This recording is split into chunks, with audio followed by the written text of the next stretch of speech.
Bonjour Monsieur le Président, Madame et Messieurs les ministres, bonjour à tous. Chers collègues, nous avons l'honneur d'accueillir aujourd'hui les membres du gouvernement et du Parlement birman en exil. Il s'agit du professeur Zhao Wai-Soe, ministre de la Santé et de l'Éducation du gouvernement d'unité nationale, le docteur Sasa, ministre de la Coopération internationale, Madame Zin Mar Aung, ministre des Affaires étrangères, pour évoquer la situation en Birmanie. Par ailleurs, nous fait aussi l'honneur de participer à cette audition M. Wang Kyun-Yunt, qui préside le comité permanent de l'Assemblée de l'Union. Nous avons entendu, chers invités, nous avons entendu le 10 février dernier notre ambassadeur de France en Birmanie, M. Christian Lechervy, qui a évoqué devant nous le coup d'État militaire perpétré par la Tatmadaw, réponse désolante à la victoire de la Ligue nationale pour la démocratie de Mme Aung San Suu Kyi aux élections de novembre 2020. Depuis, la situation qui était explosive est devenue dramatique, caractérisée par l'état d'urgence, la loi martiale, les morts en grand nombre lors des manifestations, les arrestations, les appels à la grève et le procès de Mme Aung San Suu Kyi. Alors vous nous donnerez, si vous le pouvez, Madame et Messieurs les ministres, des nouvelles du président de la République, Win Myint, et de la conseillère pour l'État, Aung San Suu Kyi. Et en bientôt 5 mois, nous notons que les forces de sécurité ont déjà tué plus de 800 personnes et ont placé en détention des milliers d'autres, dont nombre de disparitions forcées, augmentant les risques de torture et d'exécution sommaire. Il semble qu'au moins 175 000 personnes ont dû fuir leur foyer, particulièrement au sein des minorités ethniques. Les médias sont fermés ou contrôlés, ainsi que l'accès à Internet. Les conditions humanitaires et l'insécurité alimentaire se détériorent à une vitesse préoccupante. Les Nations Unies estiment que la moitié de la population de la Birmanie, soit environ 25 millions de personnes, pourrait d'ores et déjà vivre sous le seuil de pauvreté nationale d'ici le début 2022. La France, vous le savez, a immédiatement condamné ce coup d'État militaire et une série de sanctions de plus en plus sévères ont été prises à travers le monde à l'encontre des dirigeants de la junte et des entreprises qu'ils contrôlent, entreprises qui sont les principales sources de revenus de l'armée. Ainsi, l'Union européenne vient de prendre, en ce mois de juin, une 3e série de questions. Vous nous direz, Madame et Messieurs les ministres, si ces sanctions vous semblent efficaces et si, comme nous le souhaitons, elles ciblent bien les militaires et épargnent autant que faire se peut le peuple birman, qui a déjà tant souffert. Que cherche la junte qui annonçait ne vouloir rien changer à la politique internationale, gouvernementale et économique avec le nouveau Conseil de l'État? Quel levier utiliser face à ces militaires qui refusent l'évolution démocratique de leur pays et qui ignorent et trop souvent maltraitent leur population? L'Assemblée générale des Nations unies a condamné le 18 juin dernier le coup d'État militaire en Birmanie et a appelé à empêcher l'afflux d'armes dans le pays. La Chine, notamment, s'est abstenue. Vous nous direz comment vous analysez cette position de la Chine. L'ASEAN, les États-Unis, l'Union européenne peuvent-ils contribuer à résoudre la crise que traverse la Birmanie? Vous nous direz ce que vous attendez de la part de nos gouvernements respectifs. Notre collègue vice-président de la Commission, Pascal Alizard, a pris l'initiative de déposer au Sénat une proposition de résolution sur la Birmanie, invitant le gouvernement français à procéder à une reconnaissance du gouvernement d'unité nationale de Birmanie et à apporter son soutien dans les actions pour le rétablissement de la paix et de la démocratie. Cette proposition de résolution a été très largement cosignée par des sénateurs issus des différents groupes représentés au Sénat, et notamment Madame Joëlle Garriaud-Maylam, présidente du groupe d'amitié France-Birmanie. Nous sommes, chers amis, chers ministres, nous sommes à vos côtés. Nous sommes à vos côtés pour tenter de tout faire afin de rétablir la démocratie. Si vous le voulez bien, mesdames et messieurs les ministres, je vous propose de prendre la parole pendant une vingtaine de minutes avant d'inviter mes collègues à vous poser quelques questions. Monsieur le Président, vous pourrez bien sûr prendre la parole à tout moment au sein de notre débat. Je précise que nous avons souhaité que cette audition soit retransmise de telle sorte que le plus grand nombre de nos concitoyens puissent entendre votre message. Madame, Messieurs les ministres, je vous laisse la parole dans l'ordre que vous souhaitez.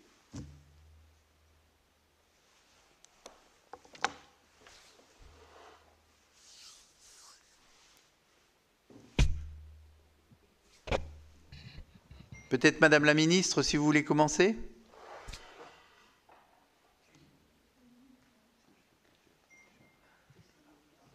Thank you. Hello, can you hear Thank me? you. Hello, can you hear me? Hello, can you hear me? Oui, oui, oui. Yes. Right, good. Thank you so much. Bonjour, merci beaucoup. I'm Dr. Zowesu. I'm a Minister of Health and Education. And actually, I'm a doctor and then also orthopedic surgeon. I have friends in the France. Actually, they are my teacher. And then because I was trained, orthopedic training with the Professor Alain Patel and then Professor Dicorsi and Professor Zhu. And then also we have support from the ENFOR in France for the development of the education and then also medical education in Myanmar. Recently, just before the coup, we have a national scale simulation and research center that was supported by the French friends. And then this is an opportunity for us. Thank you so much for giving time. Merci beaucoup de nous donner du temps ce matin. Je vais proposer à mon collègue Mosa O de faire une introduction, puis nous continuerons. À vous. Oui, bonjour. Mon nom est Mosa O, je suis vice-ministre des Affaires étrangères. Je voudrais commencer par vous remercier, Monsieur le Président de la Commission de la Défense, et remercier le Sénat, vous remercier pour cette opportunité et au nom du peuple de la Birmanie, vous redire notre gratitude pour votre action dans le cadre de l'Union européenne, de la résolution et également pour ces sanctions ciblées qui donc touchent aux deux entreprises qui sont détenues par la junte, également pour avoir proposé le gel des avoirs.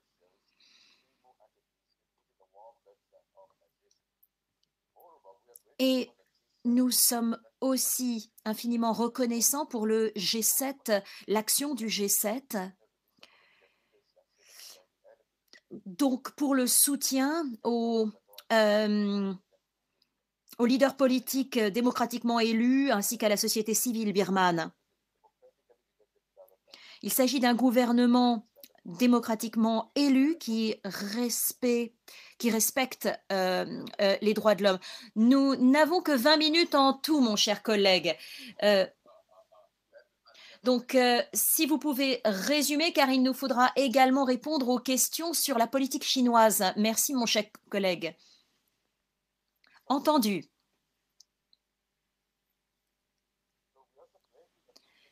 Nous apprécions également beaucoup le leadership pris par la France. Donc, par rapport à la question de Total et des liens avec l'industrie gazière et pétrolière birmane. Comme vous le savez, Monsieur le Président, il s'agit de la souveraineté de notre pays et de la démocratie. La transition démocratique qui avait été amorcée, malheureusement, nous sommes en train de revenir en arrière. Et en cela, nous ne respectons pas la volonté du peuple birman. Cette transition démocratique qui s'est donc amorcée en 2015 et maintenant se voit imposer un coup d'arrêt. Et donc la junte militaire prend maintenant pour cible des civils innocents et de très jeunes personnes, des enfants, ont perdu la vie et ont été pris pour cible. Récemment, il y a également eu le massacre du village de Kinma le 16 juin. Le gouvernement d'unité nationale a bien sûr condamné ces exactions menées par ces groupes terroristes.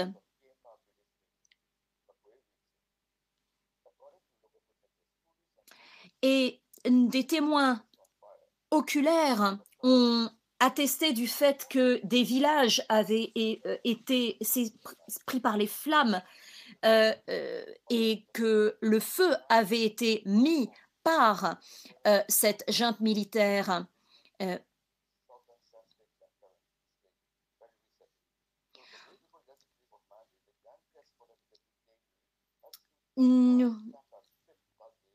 Nous avons également beaucoup de personnes qui ont été arrêtées, qui ont été interpellées, qui ont été mises en prison.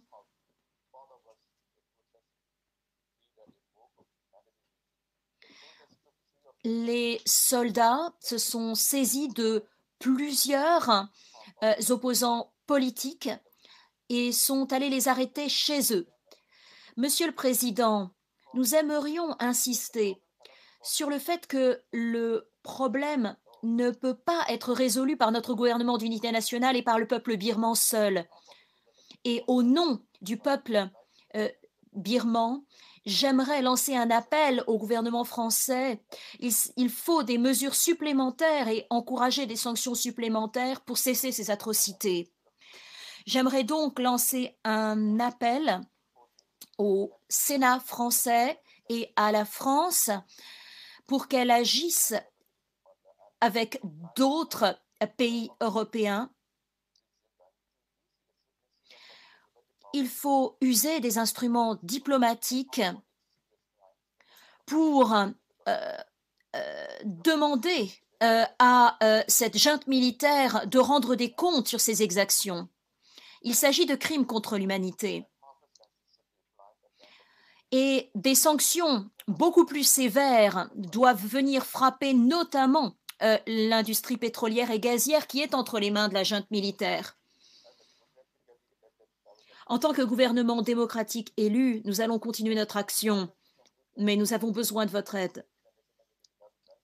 La légitimité du gouvernement d'unité nationale doit être reconnue encore plus clairement par vous, la France, et par les autres États de l'Union européenne.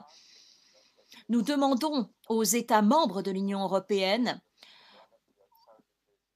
pas seulement de répondre à la situation extrêmement grave, mais aussi de nous soutenir pour réaffirmer notre légitimité. Il est extrêmement important donc de souligner que cette junte militaire n'a pas de légitimité. On ne peut plus attendre. Nous, bien sûr, apprécions à sa juste valeur votre soutien pour notre lutte désormais très longue, mais qui se poursuit. Merci beaucoup.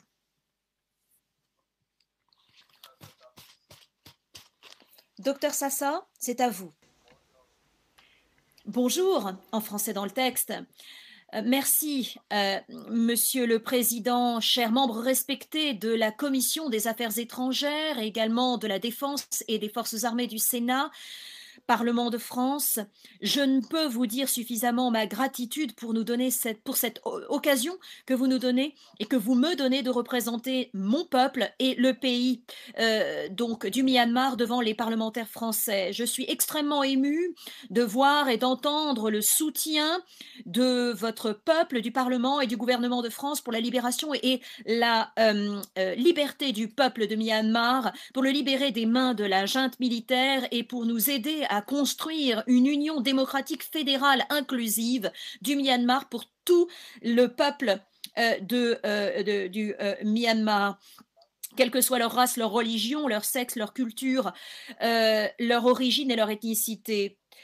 Le peuple courageux de Birmanie ainsi que le gouvernement d'unité nationale apprécient énormément non seulement ce que le peuple, le Parlement et le gouvernement de la République française ont, et notamment pour leur solidarité dans ces heures sombres de l'histoire de notre pays. Je voudrais à nouveau réitérer ma gratitude sincère pour le leadership que vous avez pris au sein de l'Union européenne, des Nations Unies et du G7. Merci d'avoir reconnu le CRPH et le gouvernement d'unité nationale comme étant les représentants légitimes de la voix du peuple du Myanmar.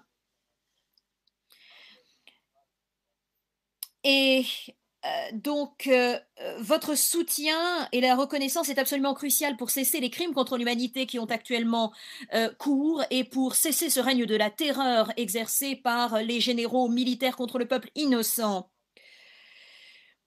Et je dois dire que une catastrophe militaire désormais se profile, car notre pays est en train de devenir un État défaillant, l'économie est en train de s'effondrer, le système de soins, le système le système éducatif et tous les services de base sont de plus en plus défaillants. L'insécurité alimentaire est en train de s'accroître. La violence et les tueries continuent jour et nuit. Et les 54 millions d'habitants du Myanmar sont face à des crimes contre l'humanité, à la mort, à la destruction.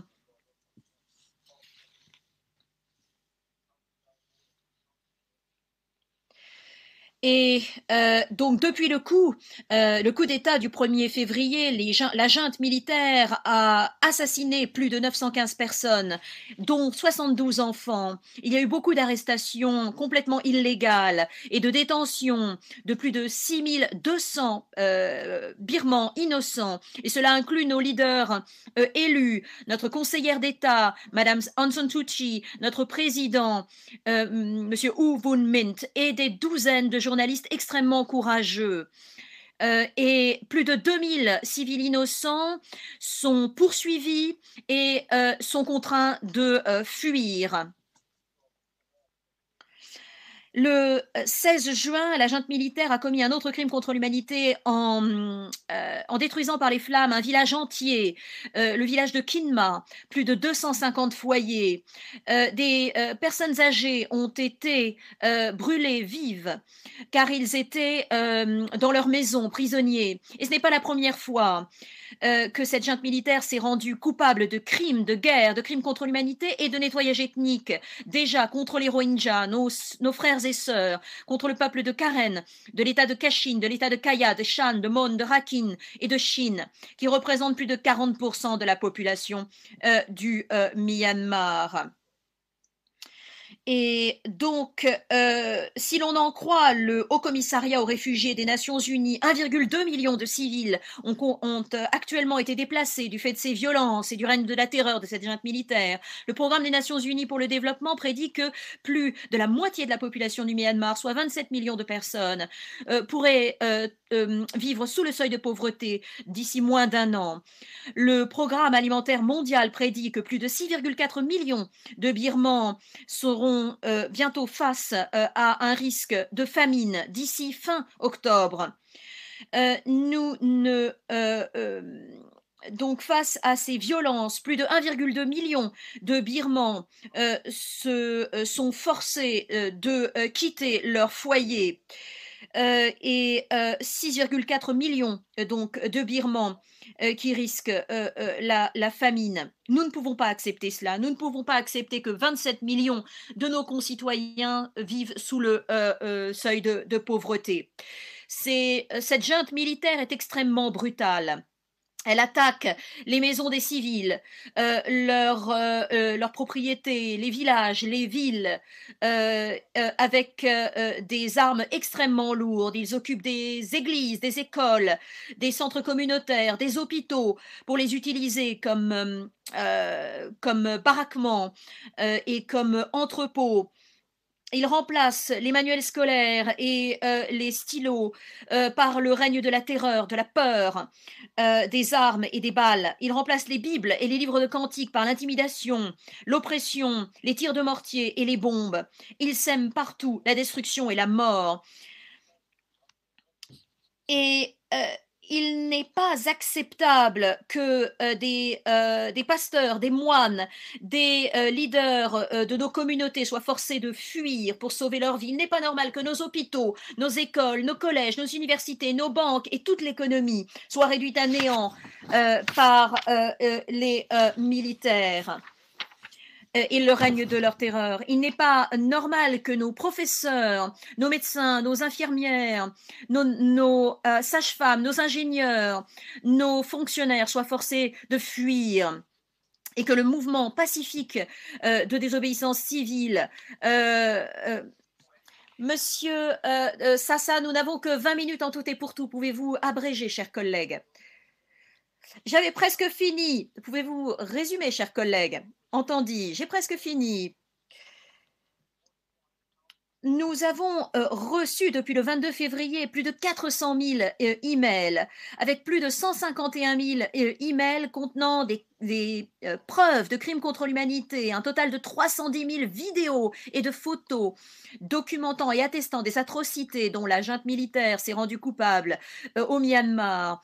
427 affaires ont été désormais ouvertes par des avocats des droits de l'homme, documentant ainsi des crimes contre l'humanité et plus de 28 000 victimes.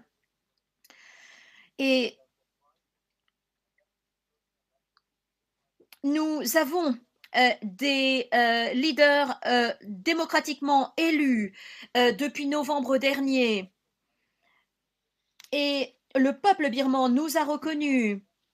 Notre espoir est désormais que vous nous aidiez. C'est la première fois dans l'histoire de Myanmar qu'il y a un gouvernement d'unité nationale qui reçoit le soutien de tout notre peuple.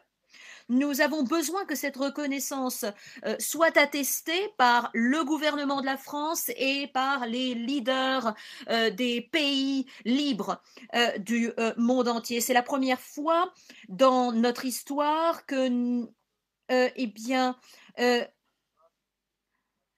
que nous avons une unité donc donc non seulement un gouvernement d'unité nationale, mais également une union de tout notre peuple.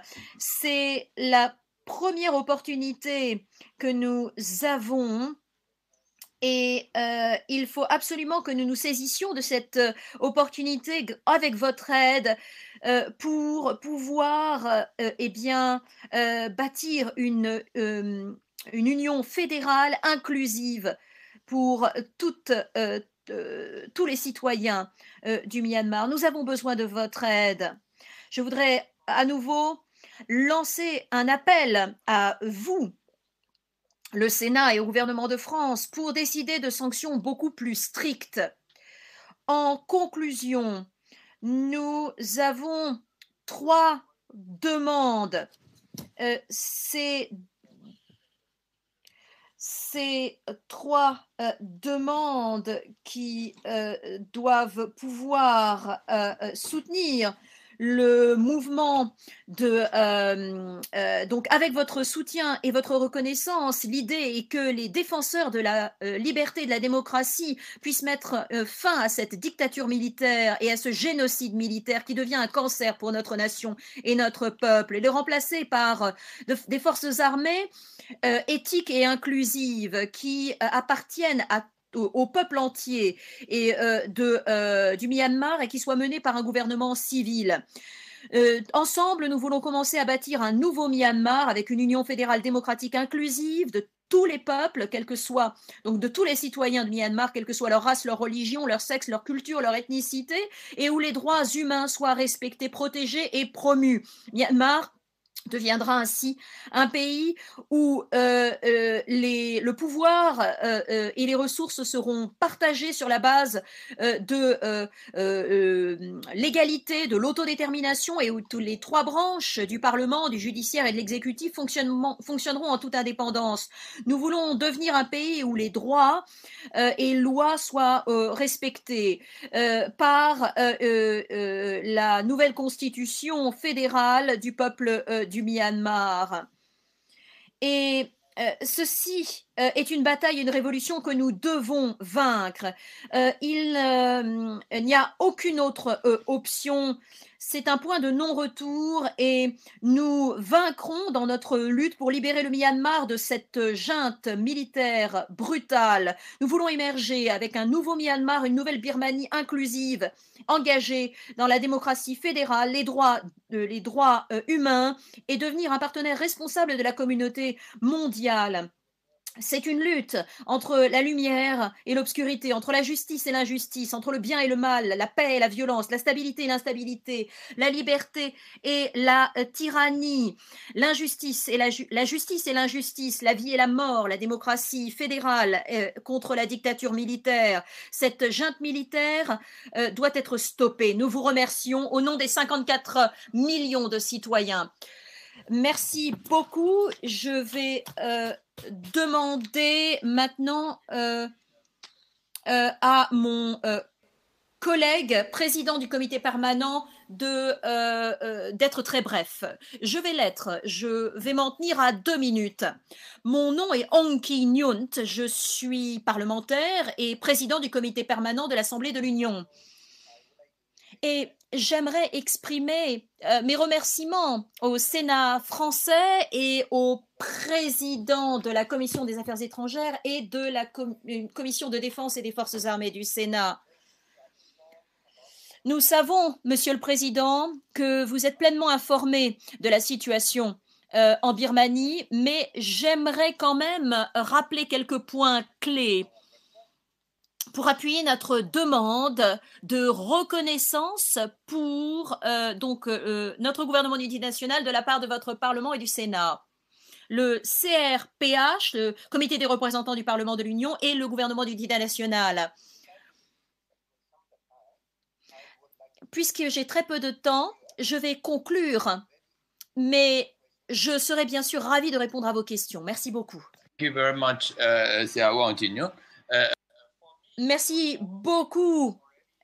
Eh bien, de ma part, puisque mes collègues ont déjà parlé de la situation en Birmanie et que notre président du comité permanent de l'Assemblée de l'Union s'est exprimé, je voudrais juste rajouter quelques points concernant la pandémie de Covid-19. Nous sommes maintenant en pleine 3e vague et les chiffres du nombre de malades augmentent. Et il y a également l'impact par rapport à nos pays limitrophes, la Thaïlande, la Chine. Et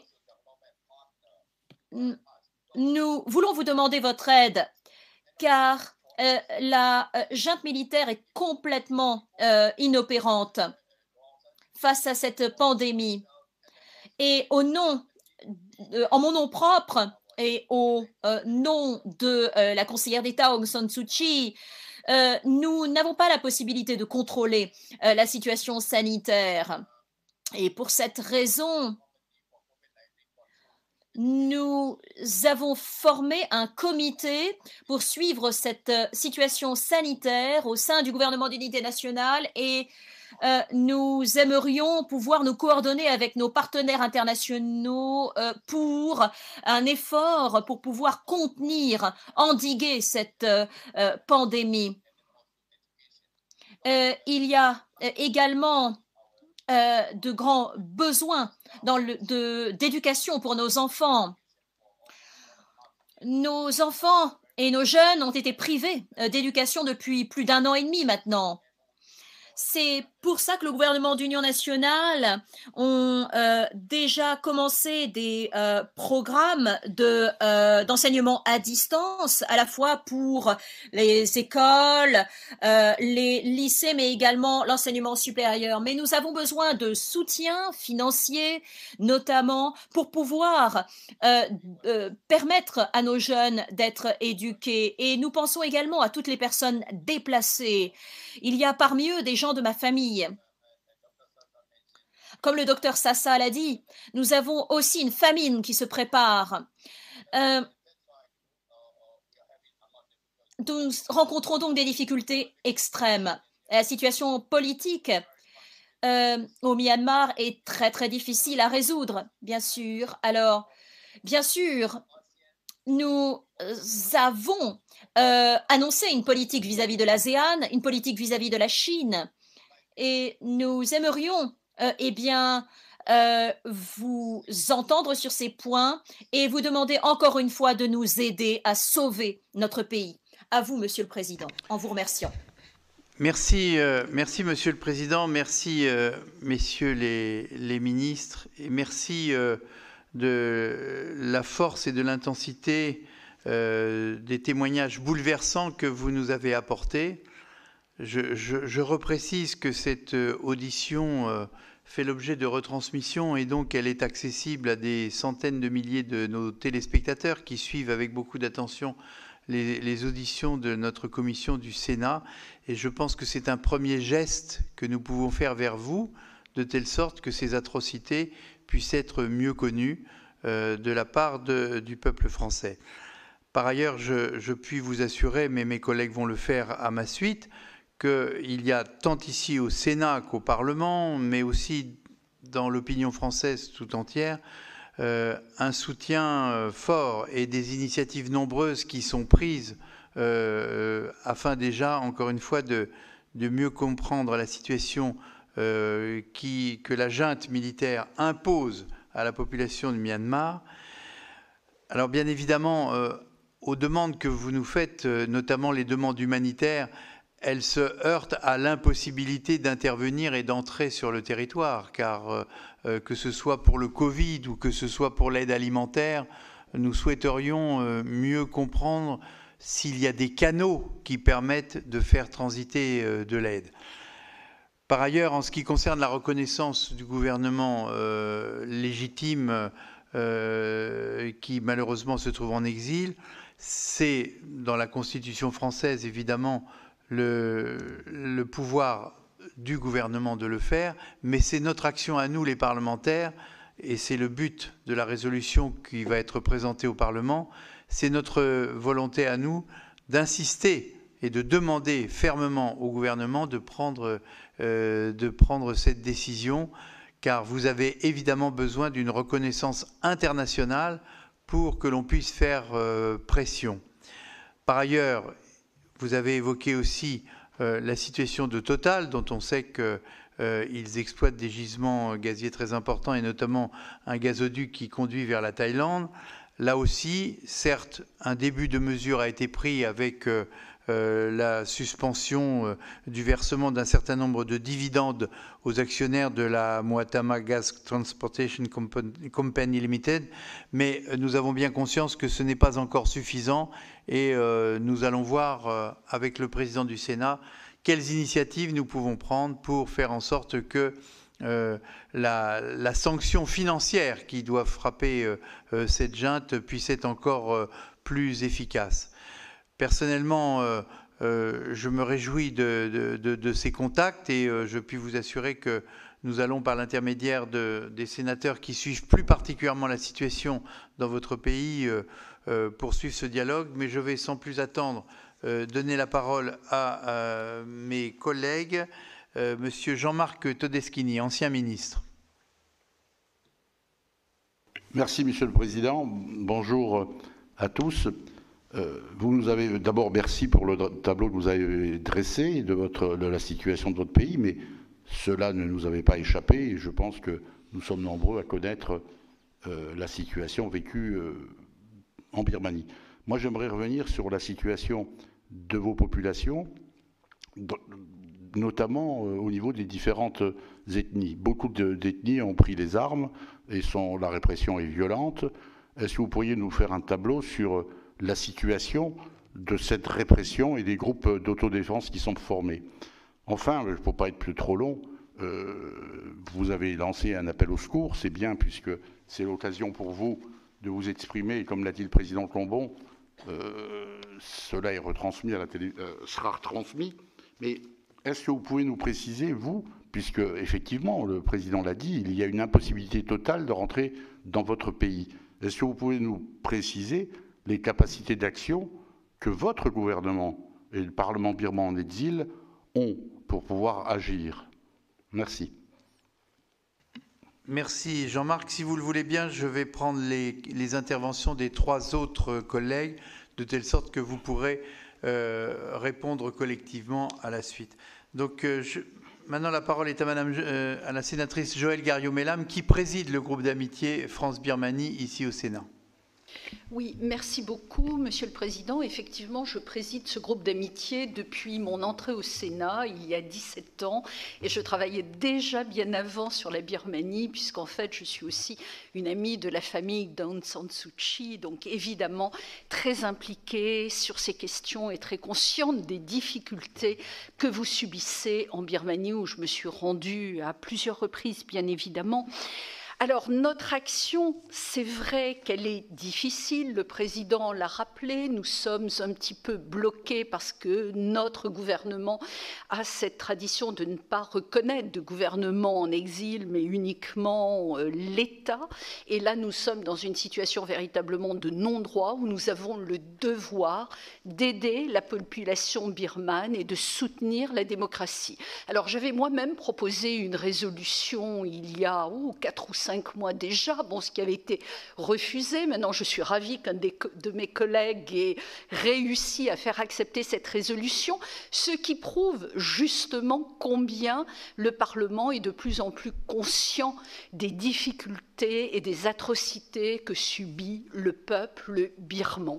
Je sais aussi, bien sûr, qu'il y a une résolution en cours à l'Assemblée nationale également, et j'avais d'ailleurs initié une tribune avec mon collègue homologue, président du groupe d'amitié à l'Assemblée nationale, signé par de nombreux parlementaires, pour demander à la fois la reconnaissance du gouvernement d'union nationale, c'est indispensable, mais aussi et surtout que Total s'implique davantage en soutien, parce qu'effectivement, nous savons que nous ne pouvons pas aider directement, c'est très difficile de faire rentrer l'aide humanitaire en Birmanie, dans la mesure où nous ne voulons pas non plus légitimer le gouvernement en place. Et il faut vraiment trouver des moyens de mieux travailler. Alors j'avoue que je compte beaucoup sur notre ambassadeur de France en Birmanie, Christian Léchervy, qui est un de vos grands soutiens, comme ses prédécesseurs l'avaient été. Il faut qu'on trouve des solutions pour vous aider. Je pense que la solution passe par Total. Et j'ai fait des appels auprès de Total parce que nous ne pouvons plus continuer à soutenir cette armée, cette junte militaire, mais nous avons besoin aussi de vos propositions pour voir comment mieux vous aider dans ce domaine. Merci. Merci Joël. Maintenant, la parole est au sénateur Pascal Alizard, qui est donc l'auteur de la résolution qui va être présentée au Sénat. Oui, Monsieur le Président, merci. Simplement pour vous remercier d'avoir accepté d'organiser cette audition en visioconférence. Elle me semblait extrêmement importante. Dire à nos interlocuteurs birmans que je crois que les choses bougent et bougent fortement, effectivement, en France actuellement. Ma collègue Joëlle Garriaud-Mellam l'a justement rappelé il y a quelques instants. C'est à l'Assemblée nationale, c'est au Sénat. Je crois aussi pouvoir dire qu'au sein du gouvernement, les esprits sont mobilisés, même s'il peut y avoir des différences d'approche sur les actions à mener. Il n'empêche que la mobilisation existe et c'est une bonne chose. Et comme vous le savez, il y a aussi dans la société civile française, et pas uniquement dans la société médicale française que vous connaissez bien, beaucoup de gens qui vous soutiennent et qui défendent votre cause. Donc effectivement, l'étape suivante en ce qui concerne le Sénat va être le débat de cette résolution. Et c'est vrai que si j'ai eu l'honneur de pouvoir l'initier, je crois que j'ai surtout le bonheur d'avoir près de 150 collègues qui l'ont co-signé et des collègues de tous les groupes politiques. Donc aujourd'hui, cette résolution, ce n'est pas la mienne, c'est une résolution collective et nous continuerons à la porter ensemble pour faire prospérer votre cause. Vous dire, et j'en arrête là, que nous sommes à votre disposition pour continuer à porter ce combat pour la liberté qui est le vôtre.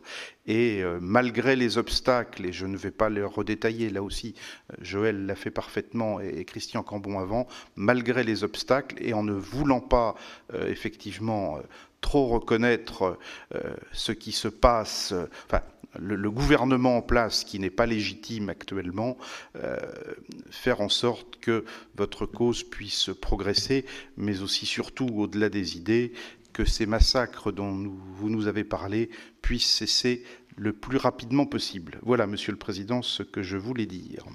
Merci Pascal. Enfin, Philippe Folliot, sénateur. Oui, merci Monsieur le Président. Très rapidement. Tout d'abord, merci messieurs pour la présentation que vous nous avez faite et puis pour le courage qui est le vôtre de mener ce combat. Nous le savons dans des conditions qui ne sont pas faciles, loin s'en faut. Ma question porte sur les interférences étrangères qu'il peut y avoir dans ce conflit. Par rapport aux voisins et aux grands voisins que vous avez, je pense notamment à la Chine, à l'Inde, et dans ce cadre-là, y a-t-il des interférences négatives ou positives de la part de vos voisins? Est-ce que vous pouvez nous dire un petit peu plus en la matière? Merci. Merci Philippe. Je pense effectivement que la question de la relation avec la Chine et son attitude dans cette affaire est un point très important sur lequel nous souhaiterions vraiment avoir vos éclaircissements, puisque nous avons aussi nous-mêmes par ailleurs des contacts avec les autorités chinoises et il faut que l'on puisse porter le bon message qui puisse vous aider. Alors je vous laisse la parole, Madame, Messieurs les présidents et les ministres.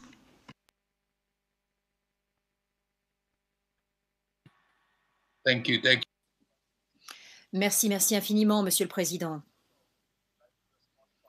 Mozao, est-ce que vous voulez répondre en premier lieu, chers collègues? Puis le docteur Sassa, et je pourrais également prendre la parole. Mozao, à vous.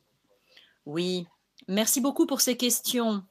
Eh bien, je vais commencer par répondre sur la Chine. J'aimerais juste dire que la Chine s'est abstenue face aux résolutions de l'Assemblée générale, à la proposition de résolution à l'Assemblée générale des Nations unies. Nous pensons qu'il est extrêmement important de garder un œil sur ce que fait la Chine. C'est très important. Tout d'abord, nous voulons insister sur le fait que l'ambassadeur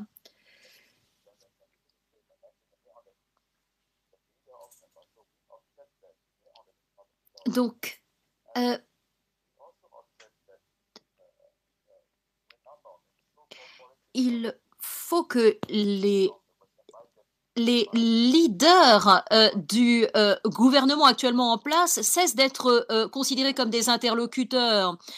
Le conseil d'administration de l'État ne doit plus être reconnu comme interlocuteur.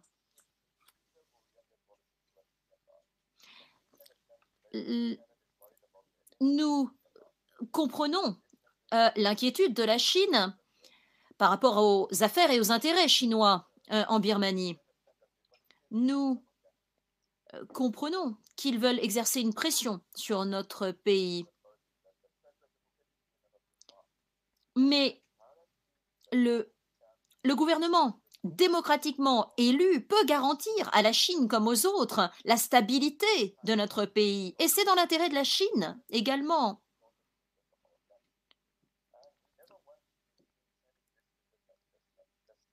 Nous ne voulons pas la destruction des intérêts chinois qui sont sur notre sol. Il faut que la Chine entende cela. Mais nous pouvons assurer la stabilité. Je crois que la Chine doit regarder le long terme, tirer les enseignements du passé. Les autorités chinoises ont soutenu le coup d'État militaire.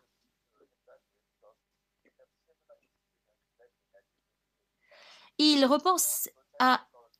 en 1988, vous savez, l'histoire se répète. En 1988, la dictature militaire a aussi déferlé sur le Myanmar. Il faut tirer les enseignements du passé. Et ceci, ne serait-ce que pour la défense de leurs intérêts.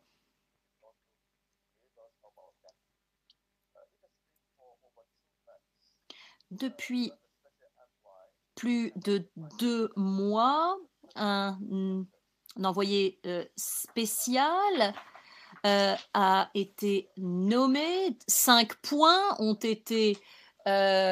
donc, je parle ici de l'ASEAN. Et le problème, c'est que le leadership exercé par l'ASEAN est actuellement bien en doute. Et donc, ce consensus sur 5 points de l'ASEAN doit être bien ravivé. Et le secrétaire général de l'ASEAN est venu en Birmanie, a rencontré les leaders. Nous savons que cette visite a été exploitée par le junte militaire à des fins de propagande.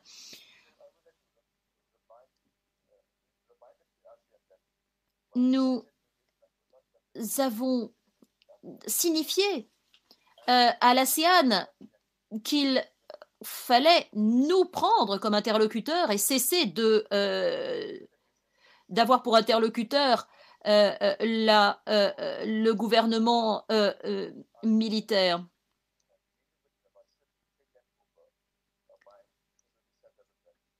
Et si la présidence actuelle est inopérante, eh bien, il faudrait peut-être que l'Indonésie reprenne cette présidence pour pouvoir cesser l'état actuel. Docteur Sassa, oui, Monsieur le Président, merci infiniment pour ces questions et merci aux membres éminents de votre Sénat. Bien, la Chine, l'Inde ont le pouvoir de cesser les exactions de cette junte militaire et toute cette violence qui frappe notre pays et notre population. Un seul coup de fil de Pékin ou de Delhi pourrait changer les choses. Le chaos au Myanmar ne sert pas les intérêts, au contraire, il est mauvais pour la Chine et pour l'Inde. Et par rapport à l'ASEAN, par rapport à la Chine, par rapport à nos voisins, il faut qu'ils prennent conscience que ce chaos, le trafic de drogue, les exactions, la violence, la destruction se passe à leur porte. Et donc, nous comptons sur vous pour rappeler à la Chine et aux autres que la démocratie au Myanmar est le seul moyen de pacifier la région. La démocratie au Myanmar est la seule voie vers la stabilité économique. La stabilité économique non seulement en Birmanie, mais également dans toute la région. C'est un message extrêmement important qu'il faut que vous nous aidiez à faire entendre par Pékin et par tous nos voisins. Ça fait 2 mois, comme l'ont dit mes collègues, qu'il y a eu un consensus sur 5 points à l'ASEAN. Mais cela ne doit pas être à Jakarta ou à Pékin, mais il faut que cela devienne réalité en Birmanie. Il faut parlé avec la Chine, mais en fait, vous savez, ils ont parlé avec la Chine, ils ont à nouveau, on est ressorti à nouveau un consensus sur 5 points, mais qui n'a fait que servir d'outil de propagande, donc qui a été instrumentalisé par le gouvernement non démocratiquement élu. Donc, il faut parler fort et clairement à cette junte militaire. La junte militaire n'a aucun respect pour la communauté internationale. Elle se contrefiche de ce consensus de 5 points de l'ASEAN. Cette junte militaire n'a aucun respect pour les Nations Unies. Nous sommes face à des criminels, à des organisations terroristes. Le peuple birman est face à ce régime voyou. Il faut donc, eh bien, ensemble entraîner la défaite, car si nous ne le faisons pas, il sera extrêmement difficile de ramener la stabilité et la prospérité dans notre pays. Merci beaucoup, Dr Sassa. Est-ce que vous souhaitez, mon cher collègue, Aung Kyi Nyunt voulait dire quelque chose? Oui, très rapidement. En tant que président du CRPH, je n'ai qu'une demande très simple vis-à-vis de votre Sénat. Continuez à appeler à la cessation immédiate des violences. Les viols, les assassinats sont perpétrés et ce sont des femmes et des enfants, notamment, qui sont ciblés. Continuez à appeler à la libération immédiate des détenus politiques. Il faut que le Parlement français et le Sénat français reconnaissent le CRPH comme étant le Parlement démocratiquement élu du Myanmar. Et enfin, nous voudrions que vous appeliez votre gouvernement à reconnaître notre gouvernement d'unité nationale et à permettre d'avancer vers la reconnaissance internationale de ce gouvernement d'unité nationale. Et enfin, nous encourager la communauté de l'ASEAN à appuyer le Myanmar, le CRPH et notre gouvernement d'unité nationale. J'espère et je formule le vœu que nous continuions notre collaboration de parlement à parlement. Merci infiniment. Merci beaucoup, chers collègues. Merci, Monsieur le Président. Je voudrais juste répondre par rapport à l'aide humanitaire et sur la santé et l'éducation. Le gouvernement d'unité nationale et le ministère de l'Éducation et de la Santé ont essayé d'agir car nous savions qu'il y aurait une troisième vague extrêmement dévastatrice et que nous allions manquer de médicaments et que l'éducation serait mise en péril. C'est pourquoi nous avons essayé d'en appeler à la communauté internationale. Mais vous savez, la situation est extrêmement difficile et nous nous sentons complètement désemparés.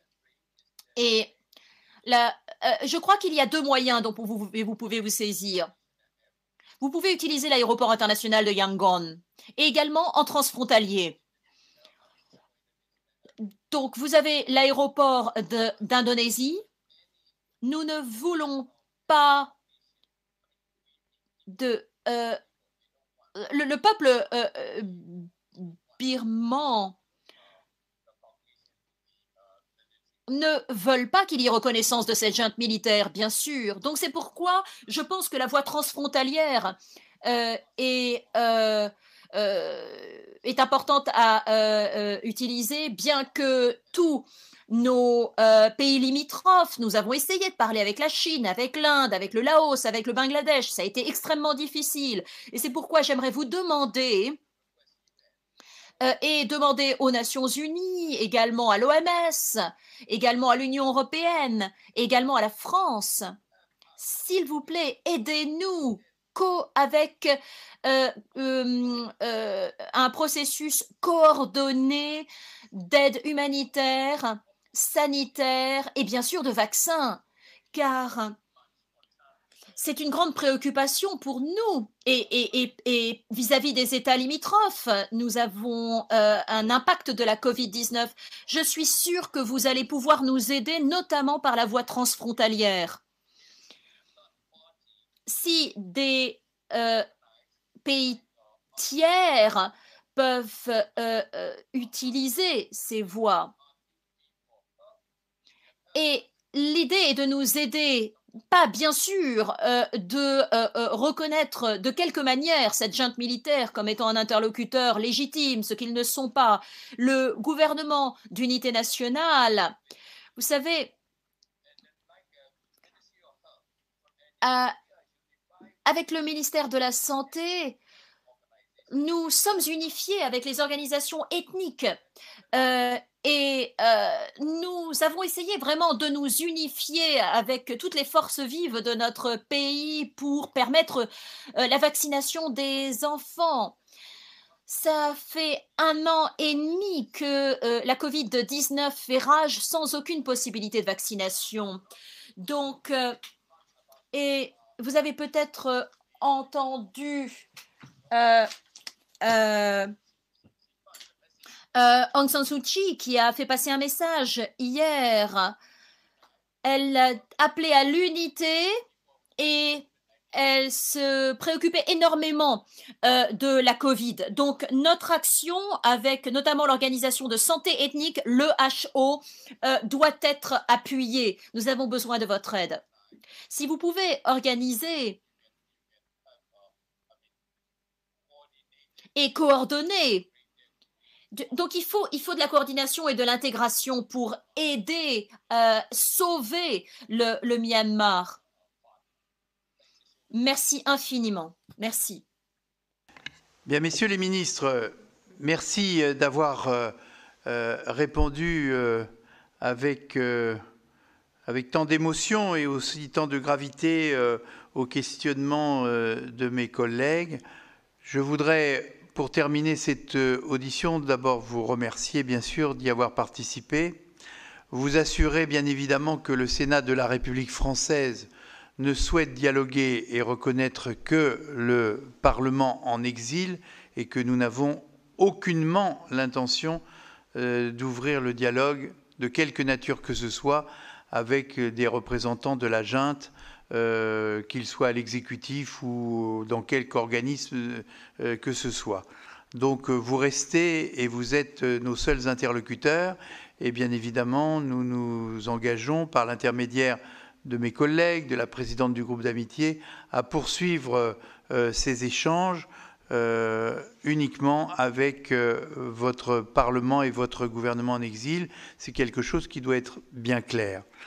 Par ailleurs, je vous redis ce qu'a dit le sénateur Alizard, à savoir que cette résolution que nous allons voter, j'imagine, peut-être même à l'unanimité, en tous les cas à une immense majorité, a pour but de demander au gouvernement français de tout faire pour aller vers la reconnaissance de ce gouvernement d'exil, tant les actes commis par la junte dépassent l'entendement par leur cruauté, par leur violence et par leur mépris de toutes les règles gouvernementales qui devraient être applicables à un pays comme le vôtre. Par ailleurs aussi, je souhaite vous dire que suite à cette audition, dont je souligne la portée médiatique qu'elle peut avoir en France, puisqu'encore une fois, nos auditions sont très largement suivies par nos concitoyens, je vais personnellement saisir, au nom de la Commission, le ministre des Affaires étrangères pour lui demander un véritable plan d'action pour utiliser les voies que vous venez d'évoquer, notamment par l'Indonésie et par les canaux transfrontaliers, afin de pouvoir faire parvenir une aide humanitaire qui ne passe pas par les mains de la junte, car ce serait bien évidemment une forme de reconnaissance que de leur adresser à eux des secours. Et d'abord, je ne suis même pas sûr que ces secours parviendraient aux intéressés. Donc il est hors de question de travailler avec eux d'une manière ou d'une autre. Et donc n'hésitez pas à nous donner les éléments concrets, pratiques et sûrs qui permettent de faire parvenir cette aide sur le plan de la santé, sur le plan de l'alimentation. Vous savez que la France, sur ce plan, a pas mal de moyens. Nous l'avons fait récemment encore dans le conflit du Haut-Karabakh. Nous avons des moyens humanitaires qui peuvent être évidemment mis à disposition, à la seule condition, comme vous l'avez évoqué, que cela ne vienne pas servir les intérêts de la junte et que ça aille directement aux populations qui souffrent et qui sont concernées. Voilà quelques indications en vous remerciant encore une fois d'avoir accepté cette audition. Vous dire que bien évidemment, nous nous réservons aussi la possibilité de demander à notre représentant permanent de la France au Conseil de sécurité, qui peut bien évidemment s'entretenir avec ses collègues, notamment le collègue chinois de la situation. Nous souhaiterions effectivement que la Chine puisse clarifier sa position et ne pas servir de caution à la junte dans l'affaire criminelle qui nous occupe avec eux. Enfin, notre action se dirigera aussi vers la société Total, qui, pour une bonne part, peut apporter des éléments de pression très forts, puisqu'on sait le profit que la junte retire de la vente des gisements gaziers, notamment par l'intermédiaire du gazoduc qui vous relie à la Thaïlande. Et donc, nous allons interpeller directement la société Total pour qu'elle amplifie les sanctions qui frapperont la junte. Vous savez, on dit en français que généralement, ce sont les sanctions qui tapent le portefeuille qui sont les plus efficaces. Et donc, il faut bien évidemment rechercher des sanctions pratiques qui dépassent les déclarations de solidarité, et nous souhaitons agir. Pour terminer, nous avons aussi, et je vous invite à le faire, je pense qu'ils sont déjà mobilisés, mais nous avons au Parlement européen des représentants qui peuvent porter votre message et qui peuvent faire en sorte que l'Europe tout entière puisse répercuter votre appel. Et comme vous l'avez dit très justement, le docteur Saza l'a rappelé tout à l'heure, il faut que l'Europe se mobilise, que ce soit notre continent tout entier qui se mobilise à travers ses gouvernements. Aucun des gouvernements européens n'a la moindre faiblesse vis-à-vis de la junte, mais ce sera mieux si les institutions européennes, qui représentent 500 millions d'habitants, puissent évidemment s'exprimer et vous aider. Voilà, nous vous adressons un salut amical et fraternel, si vous me permettez ce mot. Nous vous demandons, je sais dans quelles conditions vous vivez, nous vous recommandons de faire bien attention à votre propre sécurité, car les méthodes de ces gens, malheureusement, laissent penser qu'ils sont peut-être en mesure de vouloir vous faire taire. Et donc, nous vous recommandons la plus grande vigilance pour vos personnes et pour ceux qui vous entourent. Et je vous promets donc que par l'intermédiaire des sénateurs que j'ai mandatés pour le faire, le contact avec vous demeurera. Et n'hésitez pas, par les moyens habituels et je l'espère efficaces, de nous donner des informations, de nous donner des conseils pratiques pour vous aider de telle sorte que cette audition ne reste pas un moment d'émotion, mais nous permette d'agir pour aider vous-même, bien sûr, votre combat et les populations dont vous avez la responsabilité, en espérant qu'un sursaut international permettra le plus vite possible de faire cesser cette effroyable dictature sanguinaire et qui n'a de mépris pour aucun des principes auxquels vous et nous croyons. Nous vous souhaitons une bonne continuation, faites attention à vous et restons en contact. Nous sommes évidemment à votre entière disposition et nous vous adressons un amical salut. Bon courage dans votre combat. Il est aussi le nôtre. Merci à vous.